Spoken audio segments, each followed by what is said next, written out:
This is how to create a competitive analysis. Whether you're launching a new brand, whether you're working for an existing brand or have your own, you want to understand the things that are going on and use the info you have to make decisions. This is how to critically look at that. This is one of the foundations of brand strategy, creative strategy. All comes from exercises like what I'm going to break down. So this is how you do a competitive brand audit going into 25. And it starts on TikTok search. I'm going to use on running as an example in a lot of this. But why do I say TikTok search? Well, if you've used Instagram search is inherently useless. Google search is full of SEO optimized, basically uselessness. TikTok search is designed to give you the most relevant stuff for what you're looking for. And it's often a mix of influencers and just real customers who make content. And it is excellent at doing because you're going to see actual reviews. And you can search review, you can search complaint. It's pretty easy to see who's an influencer or not by their followers. Like, cool, my honest thoughts.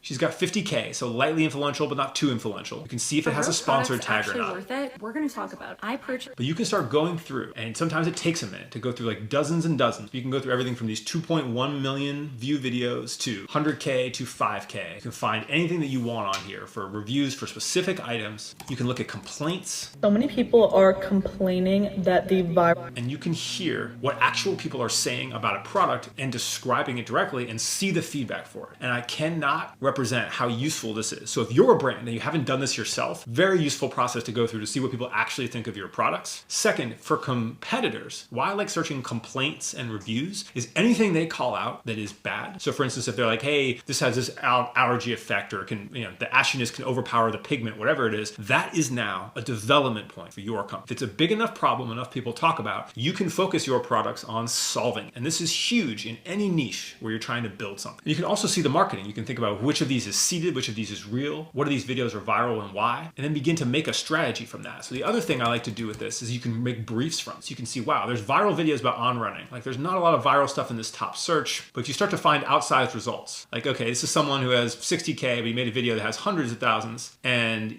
okay, with judging by the engagement, this isn't a paid post necessarily. And it's like, all right, what about this video is good? And what would I want to do to potentially brief it so we could try something like that with our influencers, our creators, or for an ad? Like what is speaking to people here? And you can begin to populate that content into your content strategy. But TikTok is ahead of the game always. The trends that come from here come to Instagram later. They come to ads later, and it's worth being the starting point of any competitive research. Then we have Social Blade. Social Blade is excellent. You just need to create an account. It's free, but you can go to Instagram and look at what is actually happening. So the way I look at this, and I use this all the time for creator stuff too, is you'll see this chart. It shows you how many followers are growing a day, and it kind of ebbs and flows. And so the last 30 days, 79,000. They're growing about 2,000 followers a day. And some days are bigger than others, right? But you'll start to get a baseline of how good they're doing or not. And you get this chart, and you say, okay, my God, they grew, they were growing relatively steadily, 20,000, 40,000 followers. They started to go up and up, massive spike. What could have possibly led to that massive spike? And you can go over to the on Instagram and you say, okay, what happened around and about those dates? And I will cut to the chase of what happened around those dates, but massive collaboration with one of the biggest celebrities in the world. And you can start to be like, okay, well, I'm quantifying what does a big celebrity partnership look like? Yeah, well, it looks like a 100K week, 165K week, and then another 100K week, and then we're still going. Maybe that's worth it for them, right? As one can imagine. But it's great for brands to go back and pinpoint strategies, look at what reels took them there and why. All right, so I'm gonna take a quick break to talk to you about the Artlist 2025 Content Trend Report. So they put out this free report. I linked it down here below. You can go grab it to talk about all these trends. It's like super extensive. And I'm gonna call out a few of the ones I think are particularly important for you to understand. So creativity's emotional comeback and this idea of human connection. So we are seeing like a bunch of like shady AI content, for lack of a better term. Basically, people are throwing out a bunch of video that's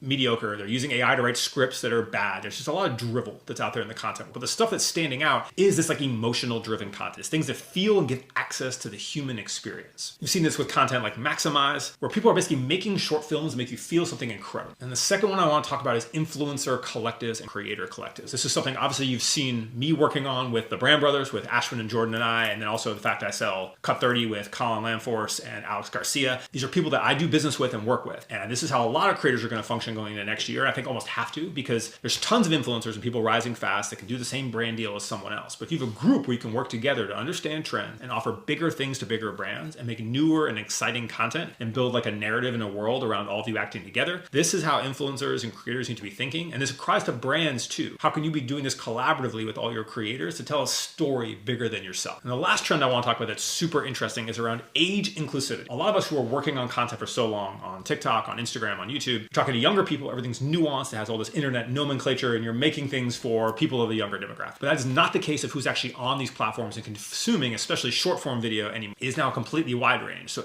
mass appeal comes from really inclusive content, right? Content that anyone can understand. Second, there's a room to zone in on those older demographics and be like, hey, we make content for people in their 50s and 60s in our specific niche. So anyway, this entire report with just tons of information, all the things you see here, about 60 pages of great stuff. I only called out 3 of multiple of things they call out, is available at the description of this video. And please grab that from Artlist. I think you will find a lot of interesting information. Then we have the ads transparency tools. If you haven't used this is just a massively useful free thing Facebook has. You go to any Facebook page, and I know we don't spend a lot of time on Facebook, is the only thing I use Facebook for besides my ads account. Click to About, click Page Transparency, and you click See All, scroll down, go to Ad Library. This will show you for any brand that is running ads on Meta, Instagram, Facebook, etc., what ads are running and how active they are. There's filters.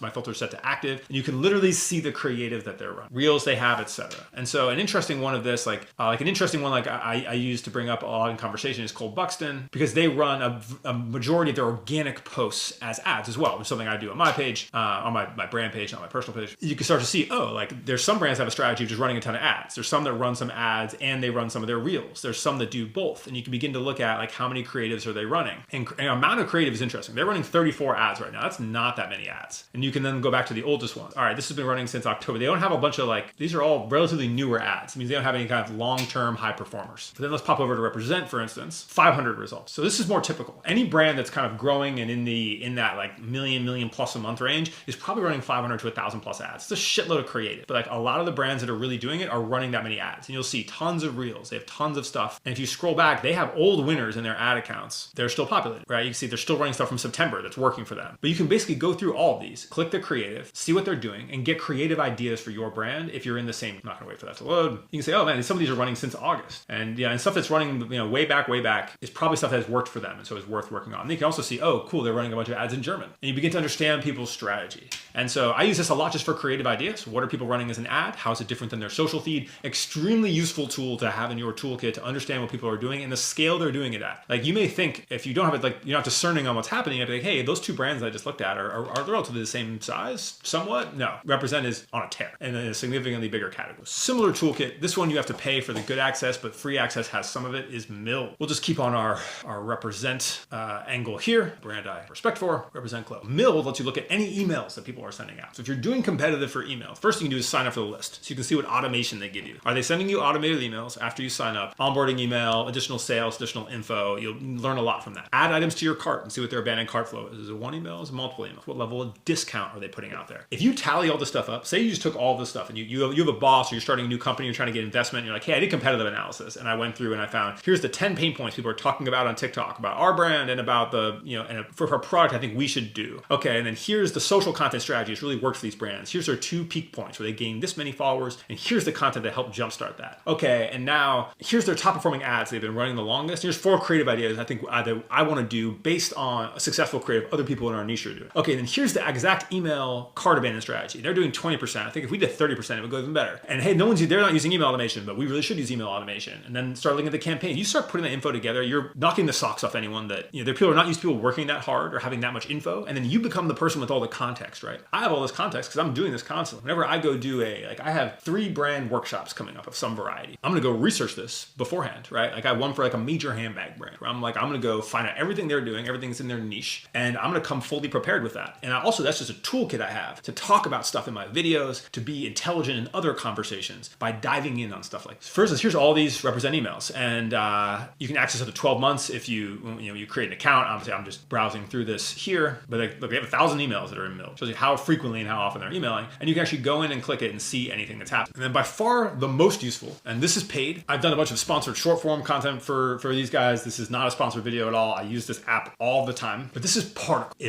Having Particl data is an absolute superpower. I cannot describe to you what life was like before this. Like if you want to go look at exactly how much your competition is selling of something, then you can basically just go look at it. You can go look at Ala Yoga and be like, this is $247 million sales over time. You can see there's this spike 10/28, 2024 of this huge amounts of money. And guess what that coincides with? Their early fucking Black Friday. How much money they're doing on 42,000 units of this Accolade Net pullover in espresso. Like their top selling product is brown, which can tell you a lot just there. So anyway, inside this, look at product distribution. They have similar stuff to the milled stuff in here, where you can actually, I think it actually is milled inside of this, where you can go look at all the email campaigns.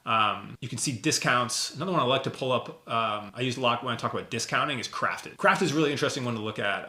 Look at this. Crafted's top products. Interesting for a couple of reasons. First is all their products are bundles. Their top products are all bundles, which is something that you should be 100% trying for any brand that's selling stuff, especially if you're selling jewelry or commodity stuff, is like make your own set, silver set, gold set, pre-built set, pre-built set, average discount. These are always selling at an average discount of 20%.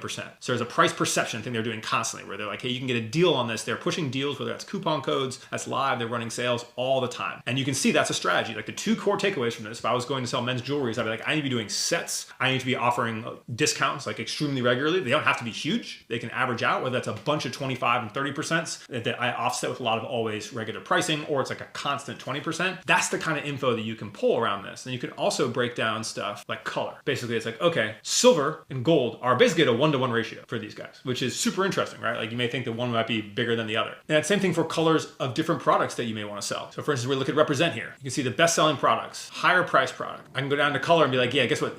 There is not a lot of color variance here. If I was selling to their demographic, maybe I do some brown and blue, but we are running black for the vast majority of anything. And you can look at the male, female, unisex breakdown. You can begin to understand all this about any brand. And so this is like the real tool where you can get an understanding of social media, you can get understanding of customer complaints, you can see what ads people are running inside the other tools, get some context. You can go here and see what the results are and compare it directly. Like in fact, I can go compare Lululemon and Aloe and realize what the differences in their sales strategy is. Like always a really interesting thing to think about. And you can begin to understand just how in-depth these things run, rate of things sold. I also like to look at viral products. This is the last one I'll probably do here. So cool, I want to look at Brooklinen. They're selling like viral linen products. You can start to be like, all right, what is the actual details of these sales? Like this is per day, how many units they're selling, like thousands and thousands and thousands of units. Where's their revenue trending? Compared to their competitors, where's their revenue trending? Compared to the overall market, where do things like? All right, they're selling 100, you can basically go analyze by fastest selling products. Like, okay, this tote bag is actually their best selling product. Would I have guessed that? Not necessarily. I thought they were more of a bedding company. And you start to like look at the rates they have per day, how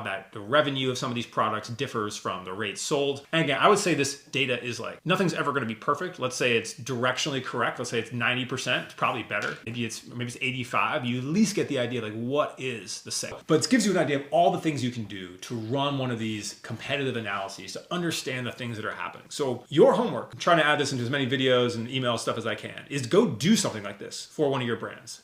If you have a budget, you want to do things like go purchase something, go look at your whole demographic, inside milled, inside Particl, and like begin to figure that out. If you're just looking at it to get your own awareness up, almost all the things I showed, again, you can do a lot milled without having to have the account. I think free account, you can look up to 12 months. Almost all the things that I put out here are free to go look at. And you can begin to get an understanding of what's happening around. And this is like a super crucial tool to think about because it's like the foundation of brand strategy, is understanding the landscape around you. And in fact, that today we have the opportunity to get so data driven on that in a way that just was not possible for decades is amazing. So I know it was a very tactical video, like getting into stuff, but this is a crucial part of your strategy toolkit. And I really hope you enjoyed it.